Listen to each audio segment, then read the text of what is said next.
부동산 공부를 하기 전에 경매란 위험하고 왠지 가까이 하기에 너무 먼 딴 세상 이야기로만 여겼어요. 그런데 공부를 하다 보니 이건 역시 법의 테두리 안에서 하는 합법적인 투자로 권리 분석을 할 줄 알아야 손해보지 않고 시세보다 훨씬 저렴하게 경락받아서 시세 차익을 남기는 투자의 한 종류로 볼 수 있게 되었어요. 그리고 부동산 일을 하려면 무엇보다 권리 분석을 잘해야 고객의 재산인 부동산을 잘 지키고 손해를 보지 않게 정보를 제공할 수 있을 것 같아서 시작하게 되었는데 공부를 하면 할수록 시작하기 잘했다는 생각이 들더라고요. 하지만 꼭 부동산 쪽 일을 하지 않아도 많이들 관심을 가지고 경매를 하고 계시더라고요. 그럼 먼저 강제 경매와 임의 경매에 대해서 알아볼까요? 강제 경매는 개인 간에 일어나는 일로 A라는 사람이 B라는 사람에게 돈을 빌렸는데 이를 안 갚을 때 B라는 사람이 법원에 소송을 제기해서 승소 판결을 받아 그 판결을 근거로 해서 경매를 신청하는 것을 말해요. 물론 이때 A가 재산을 다른 곳으로 빼돌리지 못하게 법원에 가서 A 재산에 가압류라는 것을 걸어놓고 소송을 진행하게 되는데 그 이유는 소송에서 판결이 나기까지 꽤 오랜 시간이 걸리기 때문이에요. 이렇게 B가 돈을 못 받아서 억울한데 이를 법원 주체로 해결해주는 방법이 경매인 거예요. 그러니 경매가 아주 무서운 것만은 아닌 거죠. 그럼 임의 경매는 어떤 상황에서 하는 걸까요? A라는 사람이 은행에 가서 돈을 빌렸는데 은행에서는 돈을 그냥 빌려주지 않고 A의 부동산에 근저당을 설정한 후 돈을 빌려주고 A가 약속한 대로 돈을 갚지 않으면 그 근저당을 근거로 경매를 신청하는 거예요. 이렇게 경매로 나오게 된 집이나 상가, 토지를 시세보다 저렴하게 경락받고 법원에 돈을 내면 내 소유권 이전이 되는 거지요. 그럼 이제 경매 절차를 알아보도록 해요.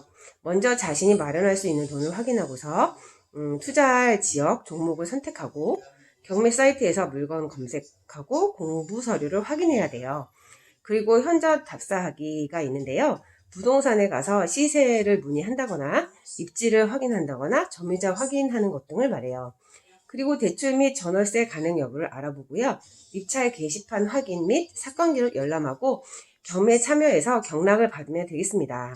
잔급을 완납을 하고 소유권 이전 등기를 하고 그리고 나서 이제 2, 3일 세놓거나 예매하기를 하면 되겠습니다. 여기서 경매 종류를 알아보면요. 경매는 일단은 사경매와 공경매가 있고요. 또 공경매는 법원 경매와 관세청에서 하는 공경매가 있겠습니다. 그리고 법원 경매에는 강제 경매와 임의 경매가 있겠고요. 여기서 사경매는 주로 농수산물 시장이나 수산물 시장에서 볼 수 있는 것이고 공경매는 국가의 공권력을 이용하는 경매로 민사집법법에 의한 법원 경매와 또 국세징수법에 의한 공매가 있어요. 투자 개념의 경매는 다 아시겠지만 바로 국가의 공권력으로 하는 법원 경매가 되겠습니다. 저희 공인중개사의 중개 역할을 법원이 하는 것으로 보면 되겠는데요. 아까 위의 사례처럼 돈을 빌렸는데 다 안 갚았을 때 법원이 담보로 잡힌 부동산을 경매로 팔아주고 법원의 중개로 새 주인이 돈을 내고 그 경매 물건을 사고 법원은 그 받은 돈으로 채권자, 돈을 빌려준 자와 그 채무자, 돈을 빌린 자의 채무 관계를 정리해 주는 것이죠. 새 주인이 돈을 내고서 사는 것을 경락 받았다고 하는데요. 여기서 경락 받고 낸 돈은 다 어디로 가는 걸까요? 공인중개사가 중개하고 보수를 받듯 법원도 중개하면서 들어간 비용을 받는데요. 처음 경매 물건이 나오면 그 감정평가를 받아서 감정가를 정해요. 거기에 들어가는 감정료, 또 현장 조사 수수료, 또 신문 광고료, 매각 수수료 등을 제외한 금액을 채권자에게 나눠주게 되는데요. 이것을 배당한다고 해요. 감정평가란 어떤 물건의 가치를 평가해서 어느 정도의 가격인지 평가하는 것을 말하는데요. 시장 가격과 비교하면 이 감정평가액은 순수하게 그 물건의 가치로 가격을 평가하는 것이어서 100% 신뢰하면 안 되고요. 대부분은 이 감정가는 채권자와 채무자의 입장을 생각하는 편이어서 항상 감정가와 시세를 비교 확인해 보셔야 해요. 주택의 경우에는 감정가의 그 80% 선에서 낙찰받는 것이 좋고요. 경매에 참여하는 사람이 많으면 과열돼서 낙찰가가 감정가보다 높아지는 경우도 있으니 항상 수익률을 따져보고 낙찰가를 쓰는 것이 필요해요.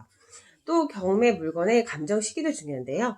유찰이 여러 번 돼서 감정받은 시기와 경매 낙찰될 시기가 몇 년씩 차이가 나면 그 사이에 부동산 가격이 올랐을 수도 있으니 그럴 땐 낙찰가가 감정가와 비슷하거나 또 조금 높더라도 괜찮을 수 있어요.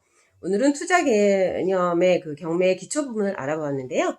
다음엔 조금 어려운 권리관계가 얽혀있는 부분을 분석해 보도록 할게요. 이상입니다. 감사합니다.